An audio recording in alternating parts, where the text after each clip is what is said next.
You're listening to the Sports Scramble podcast, where four friends serve up a weekly plate of sports with a side of SEC bias.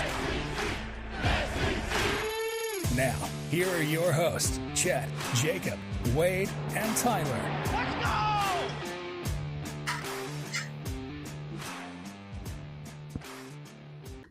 And what is going on, everybody? It's just the two of us tonight, Tyler and Wade. I guess the other two were too much hungover from the trip to Dallas. But other than that, it's a pretty chill sports weekend. You know, you got the NBA playoffs, you got the NHL playoffs rolling on. Outside of that, you got college baseball, MLB.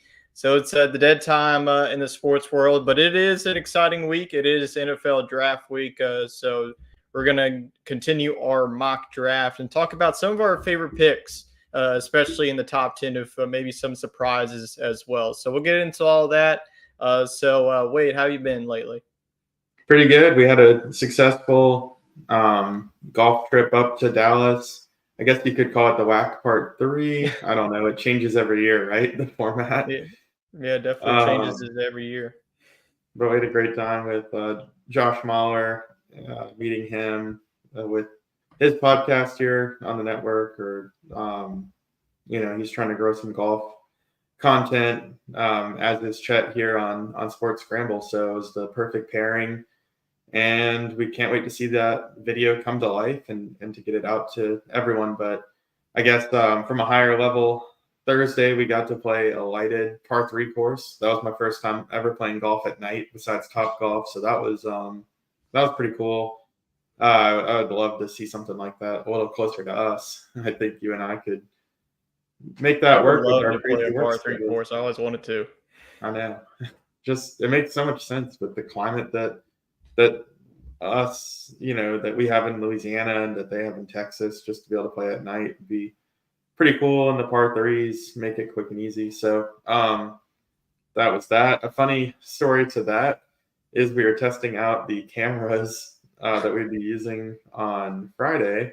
And good thing we did, because we filmed it entirely in slow motion with no audio. So it can't be a voice trip without some errors on the camera. Yeah. So it's expected, but anyways, we'll probably have some blooper reels, and Josh said that he could edit some of it to come to real speed. But then Friday, we took on Pecan Hollow Golf Course in Plano, and it was just beautiful. I mean, for a public course and the price, I mean, just couldn't beat it. Definitely a hidden gem, and really well manicured course. We split the 18 holes into 3 different scramble events. The first one was just a traditional scramble. Me and Chet took on Josh and Jacob. We dubbed it Lefties versus Righties. So stay tuned for the footage. Me and Chet did better than we usually do as a team, but we still did lose by a hole. And then we started playing pirate golf, where as you won a hole, you got to steal your opponent's clubs. And by the end of it, Chet and I didn't have a lob wedge, a putter, or a driver. So that sunk our ship. And then we closed it out by switching up the teams and did another just traditional scramble. I joined Jacob, and we lost by a hole. So I've yet to win a single WAC event. Chet's on the board. Jacob remains supreme. Josh won all 3 events. So it was fun. And I don't want to spoil the video too much. There's a lot of good content, but that was how we did it. And then Saturday was just a rain out, man. It was just wasn't happening for us. Winter storm was pushing through in April. Oh, yeah, definitely. So were there any highlights to take away from this trip? Like anybody hold out or anything? Yeah. So me and Chet were on the verge of probably winning the first scramble. We had momentum. We had just won a hole. It was a par 3. Chet and I both missed the green, but we had a great chip up ourselves. And we actually, I think we went out of bounds. We both went out of bounds. So we were hitting 3 got up on the green, and then we putted a long par putt in for a 4. Well, Jacob is sitting in the sand at shot number 4, and he has to make it or else we win the hole, and the guy jars it. He had hit into the sand on his first shot, smacked it into the side of the bank on the second shot. I think they maybe had to take a penalty too at some point. But anyways, on his 4th shot from the sand, I think he had already hit twice from the sand. He holes out, and they tie the hole, and then they won the next hole, which gave him a 2-hole lead, and then I think we brought it within 1. So I think that was a really defining moment because I think Chet and I could have had the momentum to get the win. And I tell you what, whenever something's on the line, Jacob, he can be in the sand, he can be in the forest. I feel like he's just going to hit it into the hole. But, outside of that, we've already had 2 other whacks. How would you say that your golf game stacked up to this one, to the previous ones? Because you had cameras this time. I know that was a big proponent of last time. But we had our friend Lyndon over there. He was the main camera guy. So how is that different from the other, whack that we did the first one that we did in Houston? Yeah, I think going to the lighted par 3 on Thursday helped a good bit, just settled the nerves. And I had gone to the range the day before and just really tried to get some of the bad shots out the way. I actually hit my irons as good as I possibly can at the par 3, stuck a couple of greens. So I felt pretty confident on camera going into Friday, but the course was longer and had to bust out the driver. So there were some times where just I wasn't on my game, and then the camera kind of starts to get in your head. But ultimately, I felt pretty pleased with how I played. I thought that the teams were pretty even. I felt like everybody contributed at different points. Surprisingly, my short game was probably what contributed the most for the teams I was on. So I'll take it. And I think the quality of the video is just going to be fantastic. So can't wait to get that out there. Yeah, can't wait to see it too. I think that, our first one was just us going out there filming it by ourselves. But I think, I think that, it's going to take some time. So I don't even know myself when it's going to be out. But whenever we get things settled, I think that Chet mentioned me today that it's going to be at least 3 videos. And then there's just going to be a lot of shorts and TikTok. So honestly, our content probably the next month or so will just be all golf. The weather, is starting to heat up. It's starting to get pretty outside too. So probably won't be our last trip. Hopefully I can make it to the next one. And we need to get you on the board on the whack. You cannot be winless anymore. That was surprising that you joined Jacob and you still lost. What happened down the stretch? Yeah, like you said, down the stretch. That was our 24 through 27 holes on the weekend, or maybe 21 through 27. I think some fatigue set in on both sides, and Josh really came alive at the end, and Chet had some really good drives, so it played to their advantage. Actually, on the very last hole, Jacob and I had a very prime opportunity to tie it up and force a playoff. It was a dogleg right on a par 4 or 5. Maybe it was a 5. Anyways, I cut over the top of the trees, absolutely bombed it. I probably hit this ball close to 300 yards, probably 270. And Jacob hit one in play.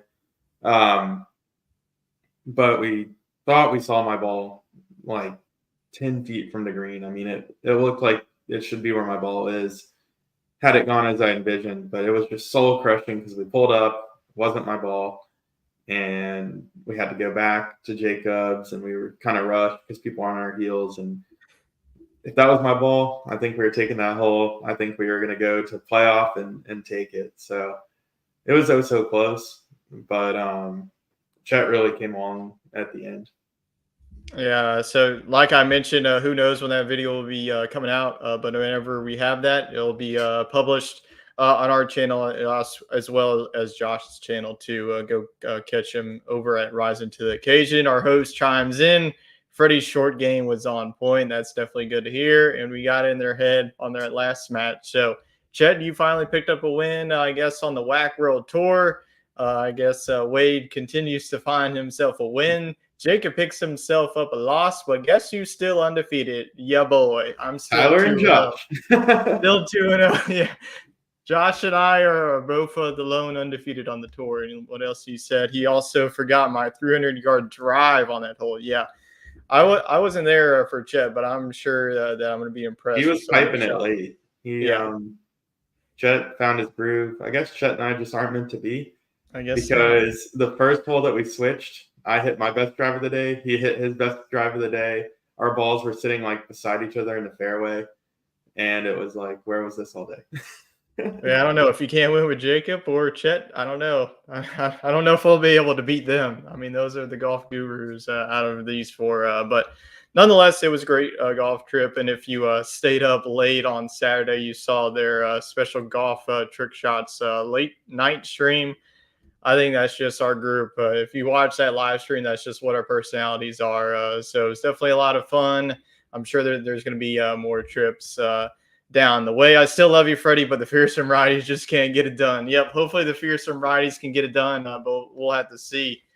So let's keep it on the golfing world. And Scottie Scheffler, I mean, 1 week he wins a green jacket, and the next week he wins the plaid jacket at the RBC Heritage out there in Hilton Head, South Carolina. He shot 19 under on the weekend.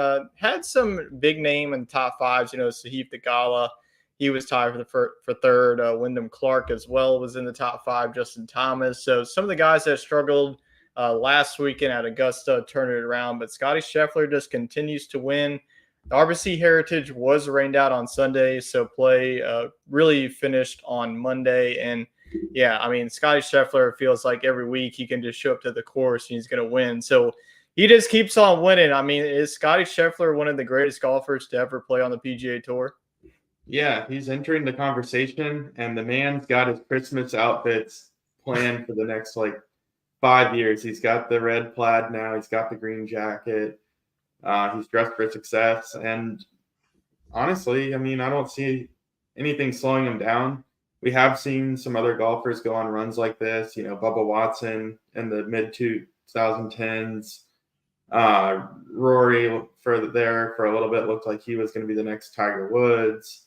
Hell, even Ricky Fowler at one point looked like he was going to be the next big thing. So, and John Rahm had a very similar run just a few years ago. So I don't want to stake the claim that he's the next greatest thing, but the signs are all pointing there. And this isn't the first time he's had success in his career. I mean, he's been doing this for years now. I think he's entering his prime, and let's just see if he can sustain it, because so many guys have had a 1 or 2 year run, but they haven't sustained it. But I'm confident that he will. What about you? Yeah, I think he is. I think that I agree with Chet. I said this on last week's show. That the only thing that's going to be slowing him down is that paternity. I'll have that dad power. Yeah, got the dad power. I mean, he's going to have so many jackets for his kid to wear whenever he grows up. You got 2 green jackets, got a couple of the plaid jackets. So this man just keeps on winning. He's definitely in that elite status there on the PGA Tour. So next event on the tour is going to be the Zurich Classic out there in Avondale, Louisiana at TPC Louisiana. It's kind of a different format that we see. It's 2 teams of 2. So it's definitely going to be a lot of fun out there. So it'll definitely be interested to see. I don't think that Scottie Scheffler is in this event. I'll have to check. There was a long list of names, and I didn't see his name. But there are still some big names going to be heading down to the Pelican State for the weekend. So that should be a lot of fun. And another event that should be a lot of fun, let's go on to the NFL Draft. The NFL Draft will be kicking off on Thursday in Detroit. Definitely going to be a lot of fun. I'm sure that all the questions are going to be surrounding who's going to be at pick number 1, probably going to be Caleb Williams. So we do have our big show here on Belly Up, so let's go ahead and play the commercial for us. Definitely stay tuned into this. We'll talk about a little bit more of the draft after it. Join us live Thursday, 4:25 at 8 p.m. Eastern Time for the Belly Up Sports Draft Special. We'll be getting live reactions and analysis from personalities all across the Belly Up Sports Network. You'll see special guests Zach Kyleman and Josh Mahler. Jared from the Corner Booth Pod will give you live analysis, while DJ and Kelsey drive you through the entirety of the first round of the NFL Draft. Be sure to join us live Thursday, 4:25 at 8 p.m. each time, right here on Belly Up Sports. So definitely put that on your calendar. It's Thursday, April 25th at 7. Our good friend Wade will be on there for the Saints pick, and hopefully it's a good one and not somebody that, I mean, it's probably going to be an offense tackle. Let's be real. So we'll get into more of the Saints pick, but like we did last week, we went through picks 1 through 5 here on the Mock Draft Simulator. Let's go ahead and pull it up. I went ahead and really went through all the draft and left us off to where we were at pick number 16. So we went through picks 1 through 15. If you missed it out, go to our YouTube channel, watch it. It's only about a 13-minute video, so not too long of a video for you to sit down and watch and catch up on picks number 1 through 15. So Wade, why don't you take it away with pick number 16? Let's go ahead and finish off this mock draft. Who do you have the Seattle Seahawks taking at 16? Yeah, the Seahawks are an interesting group because I feel like they've got a lot of young talent, but I think that they might still be a few years from contending. So I think they just need to take some of the best young available talent. I wouldn't worry about pigeonholing a specific position. If one of the quarterbacks falls to them, maybe they want to find Geno's heir apparent. Michael Penix and Bo Nix are some regional selections that would make a lot of sense, but I think they wait on a QB. It's a good quarterback draft class. I think they get some offensive line help. So let's take a peek over there who our best available offensive lineman is, and it's Mr. Fashanu from Penn State. I mean, for him to be at 15 is pretty incredible. Yeah, that's a great pickup. I think that he's got a top 10 talent. Like we mentioned last week, Joe Alt, it feels like he's the quote unquote number 1 offensive tackle going to be off the board. You got Fuaga.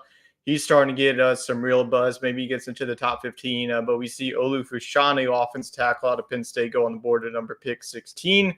Get some offensive tackle help for Geno Smith. So now let's go on to a team to the Jacksonville Jaguars. No more Calvin Ridley. Maybe they can go after another wide receiver.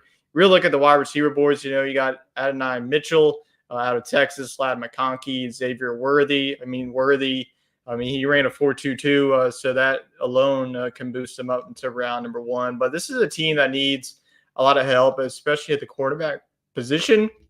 We saw Terry Arnold go at pick number 15 to the Colts.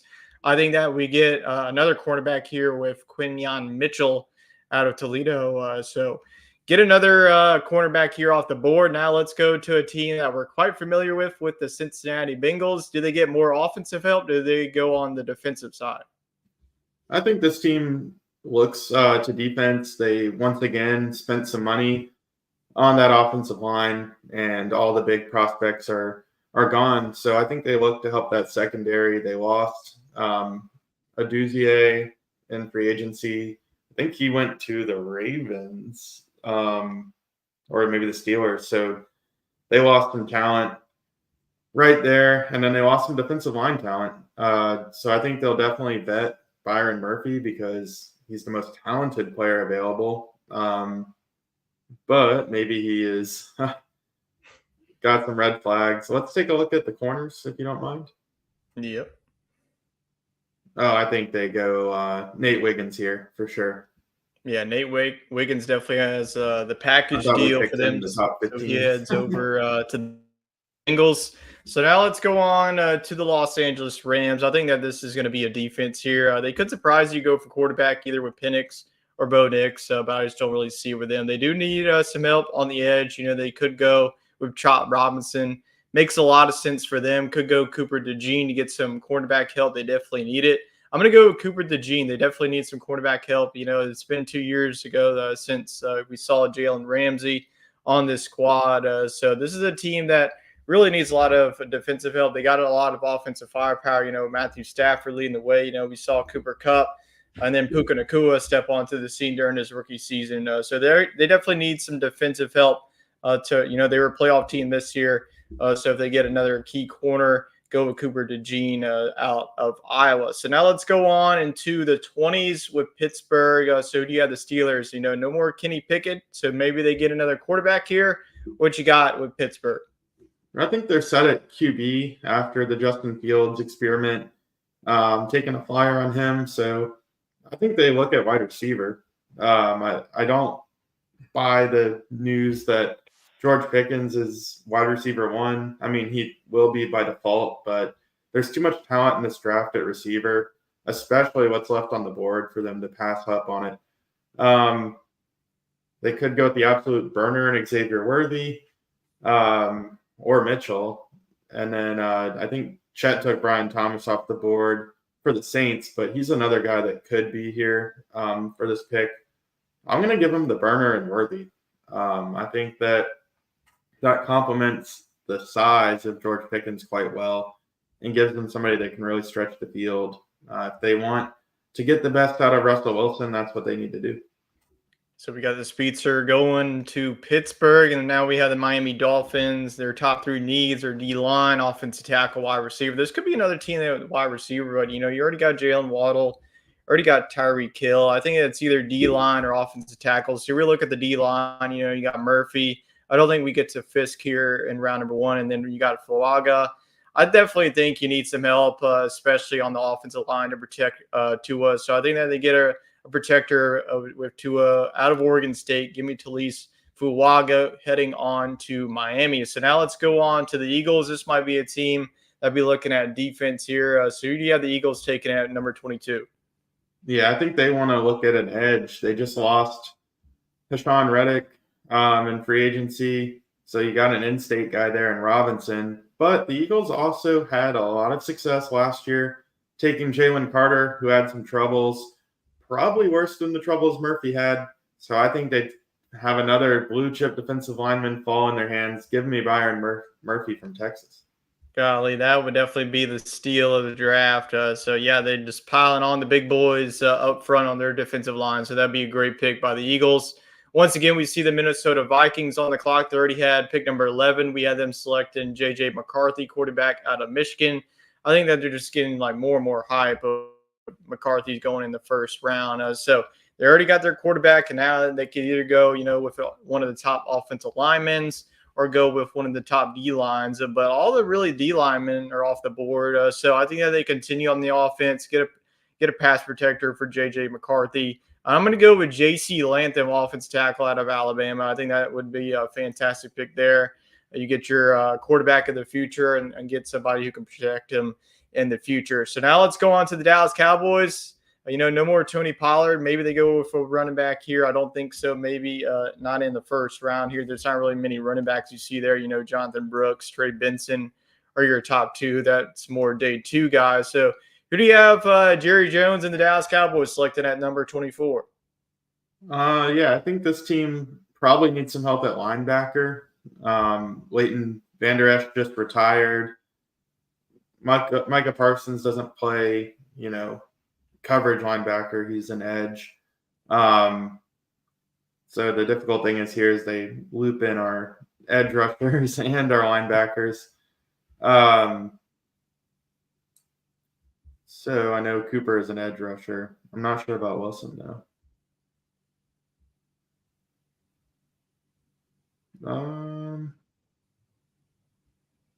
Let's take a look at offensive tackle, too. That's one of their other needs. I don't know. Do you think that – the Cowboys always have a standout offensive line. Do you think they just tack onto it, or is there something else popping out to you? Yeah, the thing about Dallas, they got a lot of old guys on the offensive line, and a lot of them went down with injury this season. So they definitely need some young flavor in this one. They could go with another wide receiver. Maybe you get A.D. Mitchell here. Latin McConkey can never have too many wide receivers. Lamb's going to be your wide receiver 1. We saw the tight end step up with Jake Ferguson, but really outside of that, you didn't really see a wide receiver step up. Brandon Cooks, he had some sparks there. So I think that Dallas could go really any way with this pick. Yeah, I think one of the flashy receivers would appeal to them. If Worthy is there, I think he goes here, but we did have him go to Pittsburgh. I'll give him the best available offensive tackle, Troy Fontenot there from Washington. All right, so we got another offensive tackle off the board, this time going to Dallas. Now let's go on to the Green Bay Packers. This could definitely be a team, could either go on the interior offensive lineman, could go Graham Barton there. But I think that this just screams a quarterback here, and a guy like Kool-Aid McKinstry is still available here. This is a slam dunk pick for Green Bay. So I think that they're fine on offense. I think that they got a lot of young, talented wide receivers, and now they, you got one of the most talented quarterbacks on the other side. And you can pair him up with Kool-Aid McKinstry out of Alabama. So I think that would definitely be a good pick there. Jair Alexander is who I was thinking of. So you got Jair Alexander on one side, put McKinstry. That would definitely be a scary secondary building out there in Green Bay. Now let's go on to the Tampa Bay Buccaneers, fresh off of NFC South title. Where do you see Tampa Bay going here at pick number 26? Well, the wide receiver talent is a little depleted at this point. You could look at Adonai Mitchell here, but I think that they're going to go defensive line. Shaquille Barrett just left, edge rather, not necessarily interior. And I think this is a good value pick here with Robinson from Penn State. I mean, he's a guy that we saw maybe as a top 15 guy, and here he is in the 20s. So I like Robinson here to Tampa. There we go. Chop Robinson heads down there to Tampa Bay. Now we have the Arizona Cardinals. They already selected Marvin Harrison Jr., wide receiver out of Ohio State at pick number 4. They're back again on the clock here with number 27. So I think that, this is either an edge rusher here or interior offensive lineman. You got Darius Robinson, could be in play. But I think that this is a team that also needs help with the offensive line. So I'm going to go with a Duke player here. You don't really see many Duke players going in round number 1. Daniel Jones was probably the last one that you saw. But I'm going to go Graham Barton, interior offensive lineman out of Duke. He heads out west and heads on to the Arizona Cardinals. The Buffalo Bills, no more Gabe Davis. Do we see the heir apparent of Gabe Davis here at 28? Yeah, absolutely. They lost their top 2 receivers, so I think they'll be pressed to take one. I'll give him Adonai Mitchell here, but I wouldn't be surprised if Troy Franklin makes his way up the draft board. Some teams might have a preference for him. Yeah, no more Diggs or Davis, and they get Adonai Mitchell there at pick number 28. Now let's go on to the Detroit Lions, a team that just made it all the way to the NFC Championship game before getting bounced by the San Francisco 49ers. This is a team I think that could go plenty of ways up with this. This is definitely a lot of a young, talented team, both on the defensive and offensive side of the ball. So you really look at the available cornerbacks. You got Rick Straw Jr., you got Mike Sandstrill. I think that Sandstrill out of Michigan could definitely make some noise there. And you got D-line, it's going to be Fisk. So I don't really – you got Jackson Powers-Johnson there. Maybe you could get another valuable offensive lineman there. I think that's exactly what they do there. So give me Jackson Powers-Johnson and down there to Detroit, getting another pass protector for Jared Goff. Now let's go on back to the AFC side with the Baltimore Ravens here at pick number 30. Who do you have Baltimore selecting at 30? And Baltimore is very upset because that's who they were eyeing for Lamar. But maybe they need more offensive tackle talent. So Mims from Georgia is a good fit. There we go. Another Georgia dog off the board with Marius Can't Mims. go wrong with getting a big guy from Georgia. Well, San Francisco also might be pissed because they also want an offensive tackle, but you still got Tyler Guyton there. They could go with a wide receiver, Ladd McConkey, and I think that's a great pick there at pick number 31, Ladd McConkey. I think that Kansas City probably is eyeing him. So, San Francisco is ain't no way that you're getting another talented wide receiver on that team. So I'm going to give San Francisco, really, they just sniped Kansas City with this pick. Go with Ladd McConkey there. So give me another Georgia. So we got 2 back-to-back Georgia Bulldogs going off the board. Now let's go to the defending Super Bowl champs. Where do you have Kansas City here? You think that they go with a wide receiver, or do you think that they go with another cornerback here? If that sequence right there happens, they might trade out entirely. Seeing their guy go. And I like your pick there for McConkey because Brandon Ayuk could be on the move on draft night. That's been rumored. Maybe to Buffalo or something. Maybe to Kansas City. Let's take a look at the corners. All right.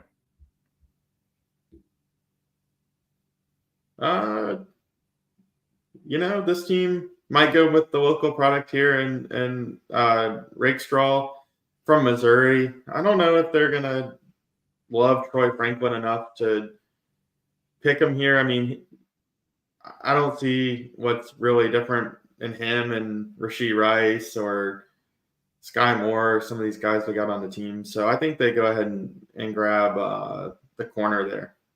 There we go. The hometown boy gets to stay home and potentially win another Super Bowl there. So our draft is complete there. So that is it for our mock draft. Like I mentioned, if you missed 1 through 15, definitely stay that. So here it is there. We have the top 5 being Caleb Williams, Jaden Daniels, Drake May, Marvin Harrison Jr., Malik Neighbors. I'm going to keep this up for now because we're going to be talking about some of our favorite picks here, 1 through 5, 6 through 10, 11 through 15. So let's go ahead and do that now.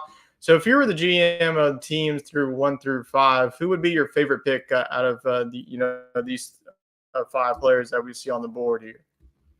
Hey, look, if I'm the Arizona Cardinals or the Chargers and I didn't have to move any draft capital to get Harrison Jr. or Neighbors, whatever the order is that they fall, I mean, that's a win.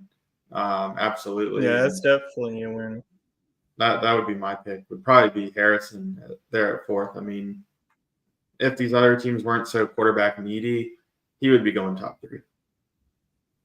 Yeah, for sure. I mean, I think that it's really going to be a top-heavy quarterback. The Bears, they shipped out Justin Fields already. So this is like a team that's already locked to be a quarterback. It's probably going to be Caleb Williams. Then you have Jaden Daniels at number 2. Washington Commanders is the same deal. They don't really trust Sam Howell. It's a new head coach out there in Washington. So I think that it's going to be Jaden Daniels. And the Patriots, I think that's going to be the wild card team. They do need a quarterback. No more Mac Jones there, so Drake May also makes sense there. But they could also be on the phone with another team. Maybe the Minnesota Vikings could be a team that can move up. Maybe we see the Giants. If they want Marvin Harrison Jr., that could be a team that can move up too. But I agree with you. I think that getting either Marvin Harrison Jr. or Malik Neighbors, I think that it's the 2 best wide receivers in this draft class. I think it's like Harrison, Neighbors, a little bit of drop down until you get to a Dunze and then Brian Thomas. You get, if you're Arizona, you got to be thrilled if you get Marvin Harrison Jr. out of Ohio State. So I think that either getting Harrison Jr. and Neighbors at 4 and 5, you would definitely feel good heading out of draft day. So let's go on down to 6 through 10. Who would be your favorite pick out of this bunch? Honestly, probably getting. I mean, I like Brock Bowers the best as a prospect, but I'd be pretty pumped if I was the Chicago Bears getting Dallas Turner. I mean, just a really big impact player there on defense. We've talked about the talent that they're getting on offense, but he's the next Khalil Mack, if you will. Yeah, so yeah, I think that would definitely be a great pick for Dallas Turner. I mean, you get Caleb Williams, you get your franchise quarterback, and then you get Dallas Turner, an edge rusher who could also play linebacker. Who's that sound like? Yeah. Yeah, it sounds like Houston. So maybe Chicago can be Houston in this one. They definitely have the draft capital to do that. They have 1 and 9. I like Dallas Turner too as a prospect there. Joe Alt, I think that he's definitely a good pick there for Tennessee. Udunze, he definitely has some upside. Brock Bowers, like you mentioned, he's just an athletic freak there. So I agree with you there. Go with Dallas Turner. He just feels like the best edge rusher in this draft, which feels like more of like a wide receiver quarterback type heavy draft, especially in the top 10. But you get a guy like Dallas Turner at 9, I think that he's the best defensive player in this draft alone. So Chicago would definitely win the draft with those 2 picks. Now let's go on to 11 through 15. Who's your favorite pick out of these 5 picks? I'd probably have to go McCarthy to the Vikings. I mean, they moved on from Kirk Cousins, or Kirk Cousins moved on from them. McCarthy's a guy that we could be looking back on it in 2 or 3 years, and he's the second best quarterback in this class, or maybe even the best one. I mean, I think there's red flags all the way at the top with Williams and Neighbors. I mean, not Neighbors, and Daniels. And maybe JJ McCarthy has the most pro mindset and pro build. Certainly you can make a case for him over Drake May. So I like him falling all the way here to 11th. Yeah, I feel like the start of really mock draft season, McCarthy wasn't really a thought of going in the round one, but I think that scouts just like something about him, that run that Michigan had in the national championship game. So I think that Minnesota, like we mentioned, this could be a team. They have 2 picks, they have 11, they have 23, they have the draft capital to move up. If you're really looking for a team that moves up into like Arizona's 4th or Los Angeles 5th pick, it would be Minnesota. I think that they're going to be all in. Chips are going to be all in because they need their quarterback of the future there. No more Kirk Cousins there. You got a guy like Justin Jefferson, and then you also have the USC wide receiver that you just drafted that Jordan Addison just had an insane season with them. So they need a quarterback. I think that McCarthy could definitely be them. Or maybe they just throw it all in and try and trade up to get either Jaden Daniels or Drake May. Could see that as well. But my favorite pick would be Brian Thomas Jr. heading to the Saints.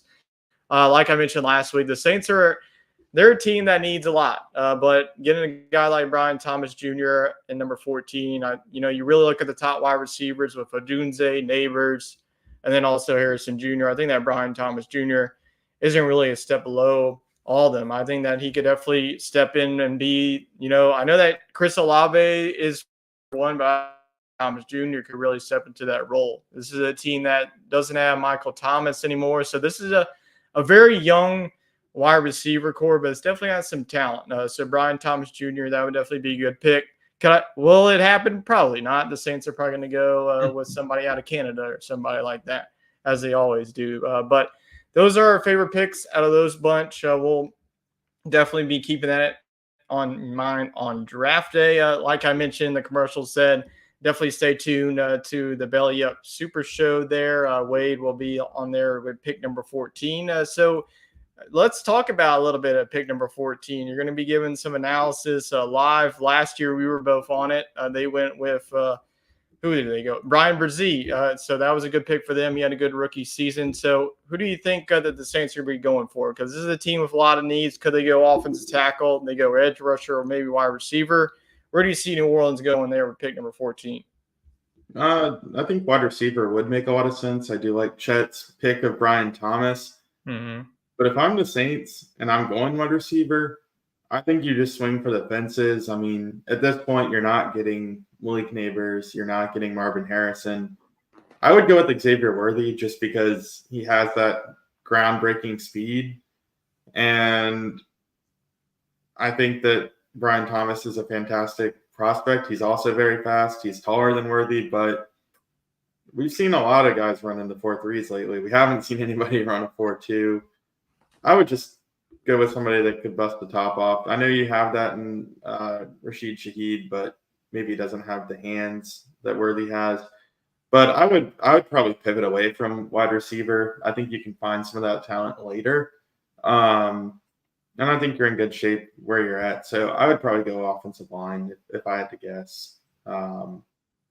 Or if a guy like McCarthy or somebody sitting there at 14, that wouldn't hurt either. Maybe Penix, Yeah, I don't know. I think that the consensus, if you really talk to the Saints fan, is going to be an offensive tackle. And if it is going to be an offensive tackle, like we just saw the mock draft really shape out, it's probably going to be a guy like Olu Fashanu out of Penn State, or maybe Fuaga out of Oregon State. Those are probably going to be your likely two because Alt's going to be gone. There's no way that he gets past Tennessee, and there's no way that he gets past maybe Atlanta gets another offensive tackle too.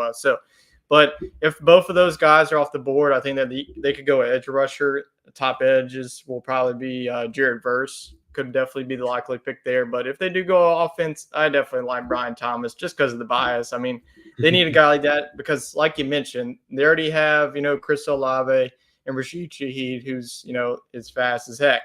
So they get a guy, what is Brian Thomas like? 6'4", 6'5", and he's built like a linebacker, and he can run 4.34. Yeah, that's definitely going to be nasty. So whatever team gets Brian Thomas, you're going to probably get potentially the steal of the draft. I think that he was way overlooked with Malik Neighbors. Brian Thomas had himself a season 2, over 1,000 yards and 11 touchdowns. He was the leading touchdown scorer in all of NCAA. So whoever gets him, good for you because you're about to get a dog wide receiver there. So let's get to some of the comments here. So Chet was talking about Scottie. Saw a tweet today that he could play by himself and probably still win next week, but don't think he's teeing up. Maybe coming soon. So yeah, Scottie's getting ready for his first baby, and Chet makes a good joke. His 4.22 makes him worthy of an early pick. So we'll see if Xavier Worthy can get to the top. Number one. What's going on, Kane? Hope you're having a great day. And Broncos going to draft Caleb Williams 100%. Well, got some work to do. They could get the guy that they just traded for, Zach Wilson. Let's go ahead and talk about that trade. That trade went down today. Zach Wilson no longer with the New York Jets. He's flying all the way to the Denver Broncos. This is such a Sean Payton move just before the draft. I mean, oh boy, this is something. But really nothing that you're going to get for both sides. I mean, the Jets, they're going to be sending Wilson in a 7th-round pick of this year. The Broncos will be getting a 6th-round pick. So I'm guessing that, this is probably just going to be for backup's sake. So do you think that the Broncos are still going to get their quarterback of the future here in this draft coming up? I think they'll take one for sure, but I think it does alleviate the need to take one at 12th in the draft. Yeah. I think they'll obviously have the option to take Michael Penix there, and they still could if they really believe in him. Zach Wilson's not going to stop that. From Wilderness to another. But I like the move for Denver. It's cheap insurance, and if you miss out on the quarterback prospect that you really wanted, say you were really enamored by JJ McCarthy and the asking price to move up to get him is too high. Minnesota might sweep in and get him or something. Then that's okay. You have a guy like Wilson that could start for you this year, and then if he's not the guy, you're probably in a position to take a top draft prospect next year. But if you do look into a quarterback, he's certainly not a guy that's going to stop you from taking your guy. So yes, I do think they'll draft somebody, but no, I don't think they go 1st round. Yeah, I think that if they miss out on McCarthy, I just don't think that they have really the picks to trade up, because those teams at the front, they're not going to want to move out. Like all 3 of those teams at the top 3, they need a quarterback of the future. So I think it's honestly better for the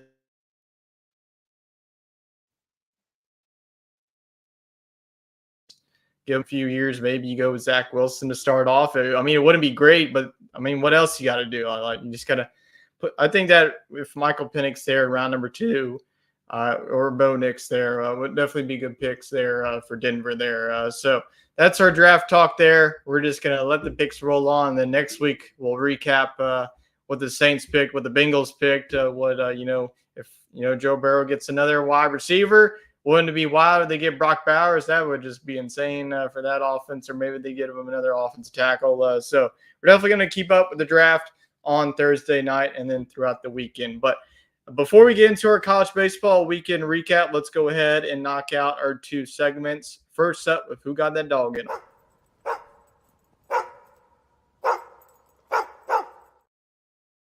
All right, Wade, kick us off. Who got that dog in him for this week?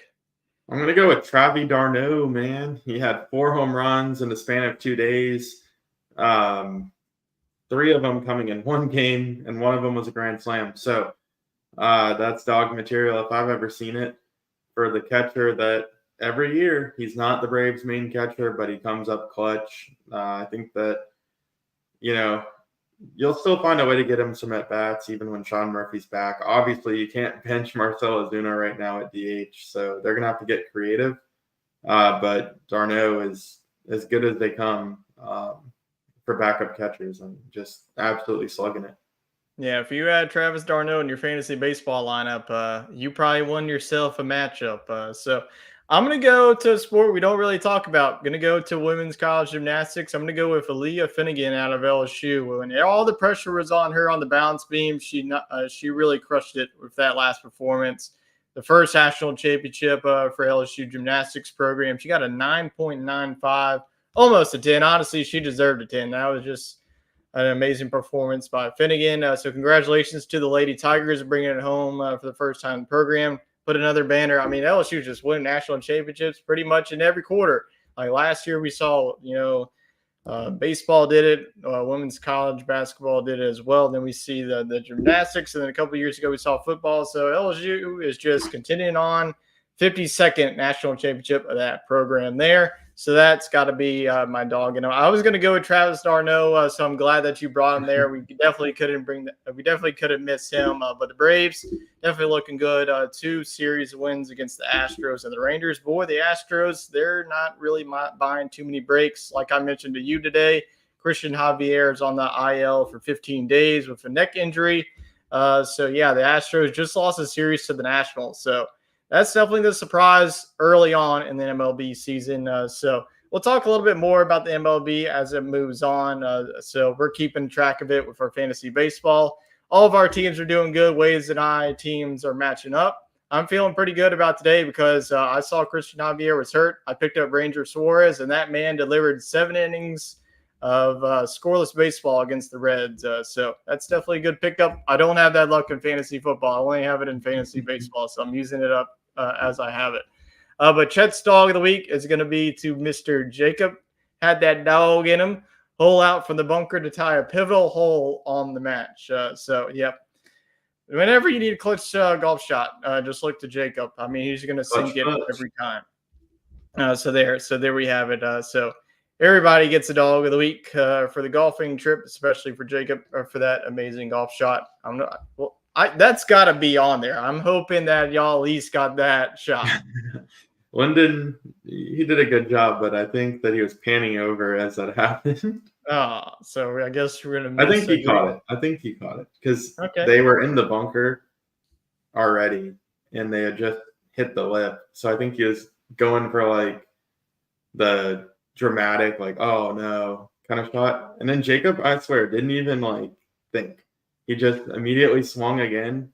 Obviously you can't practice in the sand, right? You can't ground the club, but there was no like stepping back from the ball. They practicing their swings. I think that rule is BS. Yeah, he just put the club to the ball. He didn't step back or anything. It was like he was pissed off, and he was just like, "Watch this," and he sunk it. It's amazing what that man can do. So Chet says we got the shot. All right, that's all I wanted.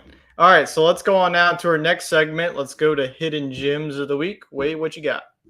All right, so as a part of the NFL draft, it's also NFL uniform season, and I'm a uniform geek.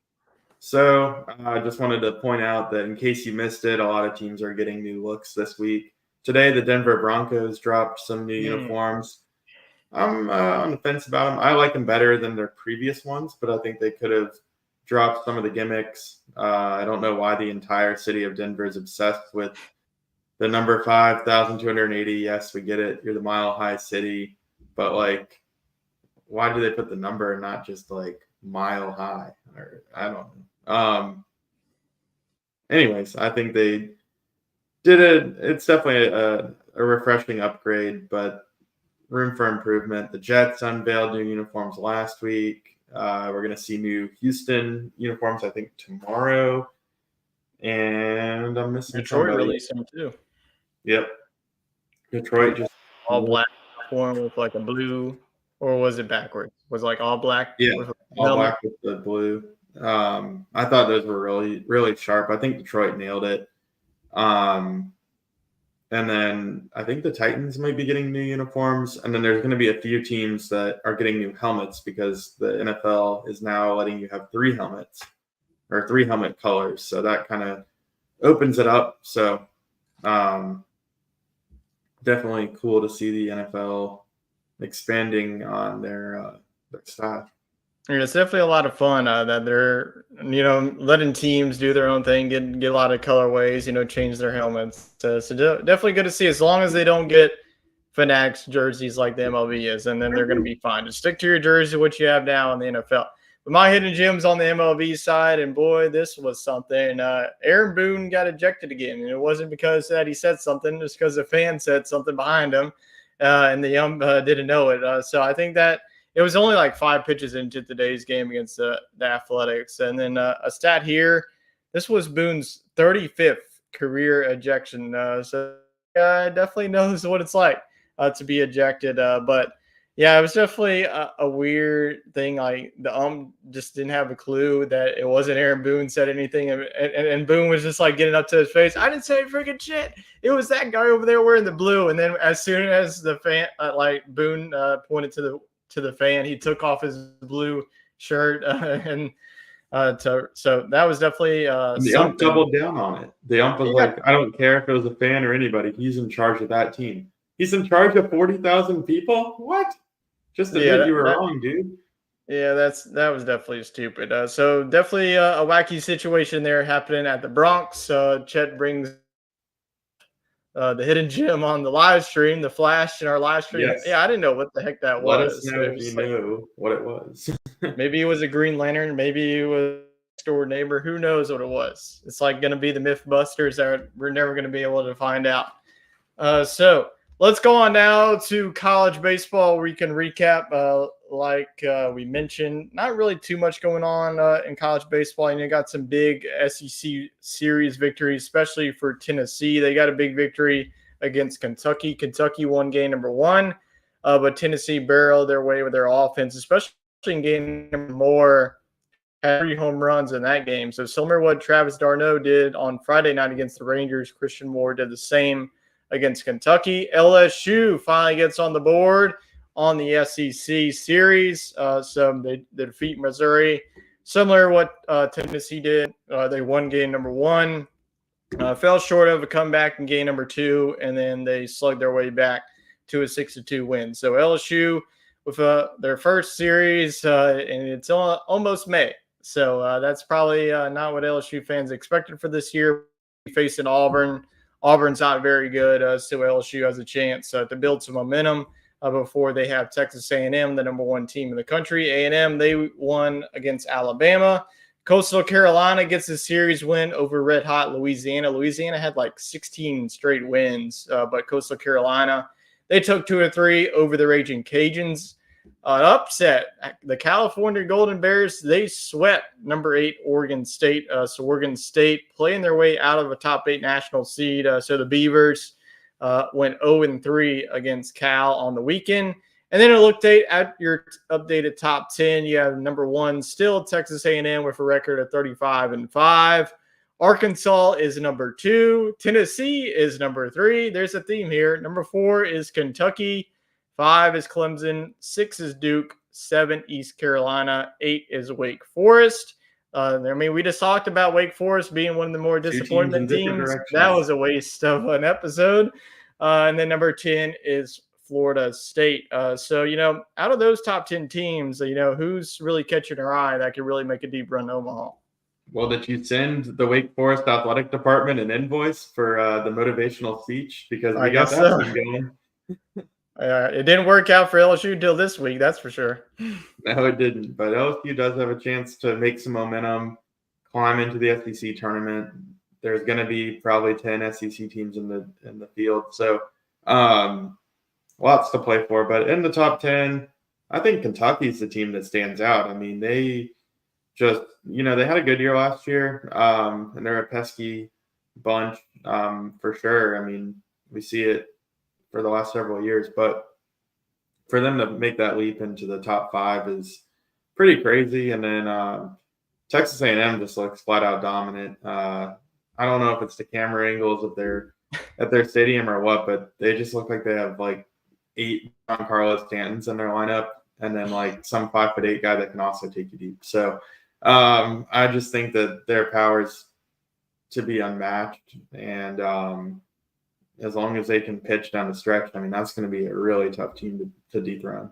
Yeah, Texas A&M, I think the guy you're talking about, Jace Lavalette, I mean, that guy can just nuke a ball every time that he steps up. And their pitching staff. Montgomery at shortstop. They got Braden Montgomery, the transfer out of Stanford. So, yeah, this is a loaded team. They're going to win a national championship. I feel like it has to be this year. They're definitely a complete team. Arkansas as well. They got a big series this weekend on the road at South Carolina. Tennessee also got a big victory against Kentucky. I think that Kentucky, this was a team that made it to the Super Regional.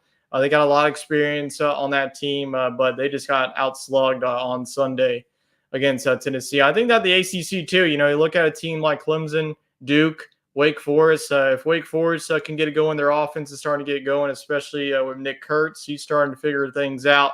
And also Florida State. That was a team that started out undefeated, like 21-0, 22-0 before they lost. But so I think that this is a pretty wide open field that's going to be in. So whoever gets in could definitely make it all the way to Omaha. So I think that honestly, if I would have to say the national champion is either going to be from the SEC to the ACC, I feel like those two teams that really just separated from the pack this year. So let's, before we close things out on the show, we had a big race at Talladega. Wade, give us our latest intake of what NASCAR Neil saw from the track. Yeah, NASCAR Neil was with us on Saturday, but he did get back in for the race at Talladega, and he was pumped for what was to come, and it didn't disappoint. The field went 3 wide early in what was ultimately a game of chess at 190 miles per hour. That's a great way to put it there, Neil. Early in stage 1, a lot of unlikely names were up front, including Hemrick, Haley, and McLeod. And there was no wrecks or anything in stage 1. It was clean, and Cindric had the lead after stage 1. And then in a shocking situation for the track, continued clear racing in stage 2. Usually there's a lot of chippiness at Talladega, as Neil's alluding to. And Joe Logano won stage 2. There was one caution early in stage 2 where Haley got involved in a wreck and spun out and got a few cars involved, which is a shame because he was doing so well in stage 1. And then mid-stage 3, the Toyotas went to a pit stop for fuel to allow them to race hard down the stretch. Shortly after pit stopping, Bubba Wallace and Jones crashed while running in a single file line, and that caused another caution to come out. Jones hit the wall very hard, and he had to go to the hospital, but was released that night with no major injuries. So prayers to him. And with all the cars filled up at this point, they did stay 2 wide, back and forth, with a trio of Toyotas at the top and then Ford at the back with McDowell and Brad Kay driving for the Ford side. On the white flag, as they entered the tri-oval at the bottom, at the tri-oval at the bottom, the Ford group got momentum, and McDowell swung up to the block as Brad got on a run, and then McDowell swung back, clipping Brad Kay, and Reddick was able to pass both of them to take the checkered flag. So kind of looks like the Fords might have taken each other out there. We'll have to confirm that with Neil. But they all crashed behind the leader, so it was one big cluster behind that. But Reddick did get passed for the checkered flag. And Michael Jordan finally gets his chance to visit Victory Lane as an owner because it happened to be the 45 car running his brand. So kudos to Michael Jordan for winning yet again. And he said it felt like it was winning a playoff game, but a lot more stressful because it wasn't in his hands. He's the owner. He's not the one driving the car or taking the shot like it was in basketball. But Michael Jordan leaving his impact on the sport. And now NASCAR will be off to Dover, which is a very fast, fun 1 miler. So Neil's looking forward to the action. Like always, we'll recap it here.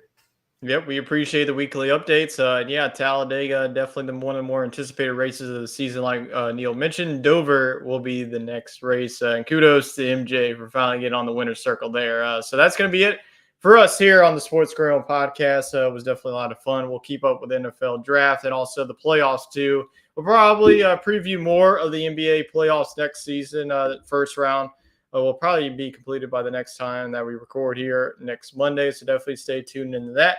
And of course, we'll keep you here all on the sports spectrum there. So let's have a good week, and we will see you here next time here on next Monday night show.